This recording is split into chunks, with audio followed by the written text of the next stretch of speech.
hindi gobyerno ang kalaban natin. Ang gobyerno ng Pilipinas, walang problema. Ang may problema, yung nakaupo sa gobyerno. Iisa lamang, iba yun ate. Sa tingin mo, pag inalis natin ang gobyerno, anong mangyari sa Pilipinas? Tell me. Sagutin mo, pag pinabagsak natin ang gobyerno, ano ang mangyari sa Pilipinas? Bakit? Sarili ko na kami! Hindi nga, kakatanong kami. Kung gusto mo pabagsak natin ang gobyerno, ano? Oh, di ba? Yan ang problema. MPN! MPN! Kaya Pilipinas, pag-iwasan!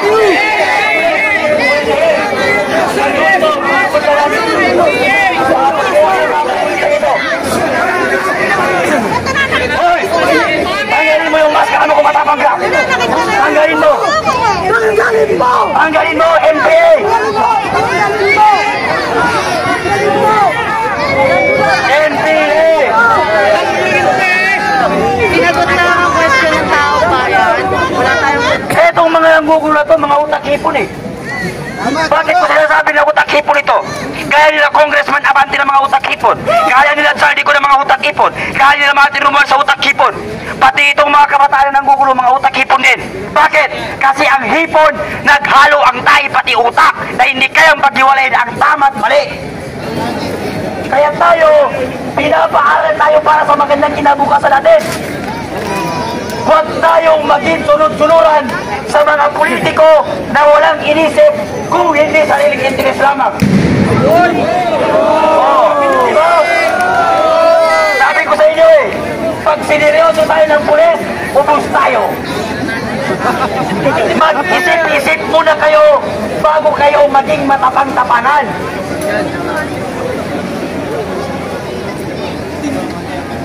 Sana sa mga mahal naming kapulisan, pabawain nyo yung mga tao na nasa taas, mga mahal naming kapulisan.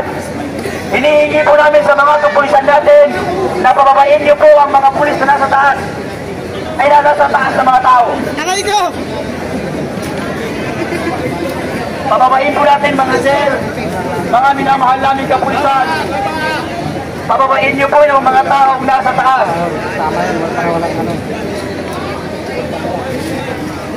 Ano?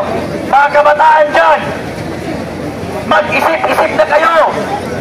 Huwag tayong maging sunod-sunuran sa mga leader na gustong pagagsakin ng gobyerno. Bakit? Hindi gobyerno ang may problema. Ang may problema, yung nakaupo sa gobyerno. Tama. Akala ko ba sa mga taga-UP Pride? Akala ko sa mga nag-aaral sa UP Pride? Bakit kayo nagpapahanin? Bakit kayo nagpapareklute sa mga komunista para babagsakin ang gobyerno? Inuulit ko, hindi gobyerno ang kalaban natin. Ang gobyerno ng Pilipinas, walang problema. Ang may problema, yung nakaupo sa gobyerno. Iisa lamang, iba yun ate. Sa tingin mo, pag inalis natin ang gobyerno, anong mangyari sa Pilipinas? Tell me. Sagutin mo, pag pinabagsak natin ang gobyerno, ano ang mangyari sa Pilipinas? Bakit? Sarili ko na kami! Hindi nga, kakatanong kami. Kung gusto mo pabagsak natin ang gobyerno, ano? Oh, di ba? Yan ang problema. MPN! MPN! Kaya Pilipinas, pag-iwasan!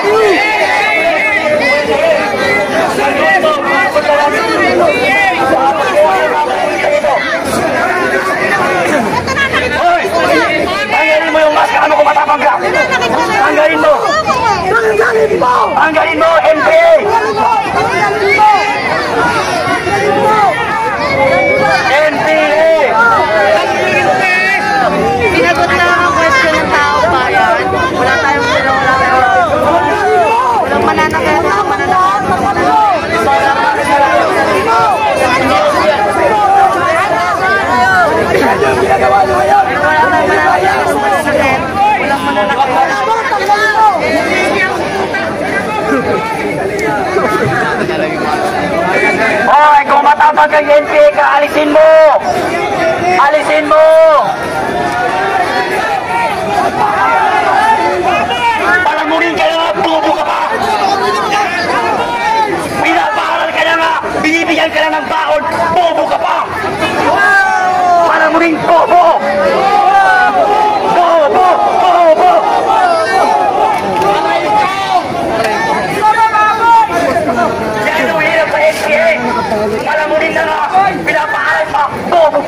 at kumain ng mga mangga na magiging sa inyo. Sanay naman kayo pwede. Mga taong bundok. Pinaglalaban yung bulok. Pagsakin ng gobyerno. Bobo ka ba? Pagsakin ng gobyerno. Sulungin mong Malacanang. Anong mayayari sa Pilipinas kung wala ang gobyerno? Bangag ka ba? Hindi ang gobyerno ang may problema. Ang nakaupo sa gobyerno ang may problema. Kaya tayo mga Pilipino, magkaisa tayo, lalong-lalo na sa mga kabataan. Kayo ay nag-aaral, huwag kayong magpapariklot sa mga NPA. Gaya nino, Franz Castro, Renico Patisin, Raul Manuel Nabuang, Gabriela. Ba't kayo sasama dyan? Kabataan Parinis, sigaw ng taong bayan, pabagsakin ng gobyerno. Bobo ka ba? Ang sabihin mo, sigaw ng taong bundok, pabagsakin ng gobyerno. Kayo lang naman ang may gusto pabagsakin ng gobyerno eh. Kaya kami nandito para alisin ang mga politiko na kurakot, hindi para pabagsakin ng gobyerno at saktan ang mga kapulisan. Maraming salamat mga kaibigan. Sana magkaisa tayo sa pagkakataon nito. Bakit?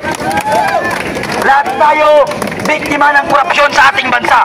Lahat tayo biktima. Kaya iisa lamang ang kinuha natin ito. Pababain si BBM sa pwesto at itigil ang korupsyon. Iisa ang paninindigan natin. Iisa ang prinsipyo natin. Tayo ay kayo manggi at mga Pilipino. Marapat lamang na imbestigahan natin at pababain si Bongbong Marcos kung hindi na niya kaya ang pamumuno sa Pilipinas. Thank you. Marcos resign. Ulitin ko, sa mga nambabalak dyan manggulo, umuwi na kayo dahil mamaya madudurog kayo. Bakit? Papunta na po ang mga kasama natin na galing sa Camp Aguinaldo. Papunta na sila dito. Kaya yung mga manggugulo dyan, umuwi kayo, maghilamos, mag-toothbrush at matulog para pumasok kayo bukas. Para magkaroon naman ng laman ng utak ninyo. Etong mga nanggugulo na ito, mga utak hipon eh. Bakit ko sinasabi na utak hipon ito? Gaya nila Congressman Abante ng mga utak hipon. Gaya nila Saldico ng mga utak hipon. Gaya nila Martin Romualdez sa utak hipon. Pati itong mga kabataan na nanggugulo, mga utak hipon din. Bakit? Kasi ang hipon, naghalo ang tayo pati utak na hindi kayang paghiwalayin ang tama at mali. Yan. Tanungin natin ang bawat sarili natin, isa-isa. Bakit ako nandito ngayon sa Mendiola? Di ba? O bakit siya tayo nandito? Di ba para papabain si Marcos? Para maitigil ang korupsyon sa ating bansa?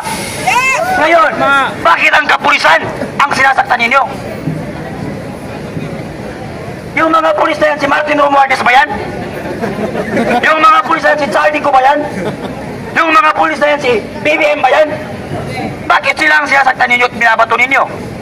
Sa tingin nyo, pag sineryoso kayo ng mga kapulisan, anong laban ng bato isang bag mo? Anong laban ng bote na dala mo? Mag-isip kayo, yung nag-recruit sa inyo, yung nagbayad sa inyo, para saktan at manggulo dito. Sasamahan ba kayo sa loob ng kulungan? Ilang kabataan kayang nahuli? Ilang kabataan kanina ang nahuli? Sinamahan ba sila ng grupo nila? Sinamahan ba sila ng nagbayad sa kanila? Sinamahan ba sila ng leader nila? Kaya tanungin natin ang sarili nating mga kabataan. Hindi ang kapulisan ang kalaban natin. Ang kalaban natin ay ang mga politikong magnanakaw. Gaya nino? Gaya ni Martin Romualdez na tambalusos na magnanakaw. Gaya ni Saldico na mukhang buwak na magnanakaw. Gaya ni BBM na bangag na Pangulo. Yan ang kalaban natin. Gaya ni Boy Dila na mukhang buwak na si Congressman Abante na appointed son ng COMELEC na si George Garcia. Biruin mo, hindi na nga binoto ng tao, may kapal pa ng mukha yan si Boy Dila na mamuno. Boy Dila! Hindi ka nga binoto ng kadistrito mo eh. Binoto ka lang ni COMELEC. Kaya si Garcia lang ang pagsilbihan mo. Paubos ka lang ng pera eh. Ang dami ng problema ng bansa. Pati kayo, tumagdag pa kayo, mga putangin na kayo, mga congressman kayo. Pumunta kami sa House of Representatives. Hinamon ko ng suntukan ng mga putangin na magnanakaw. Ayaw lumabas. Meron pa kayo usap sa atin si Kernel.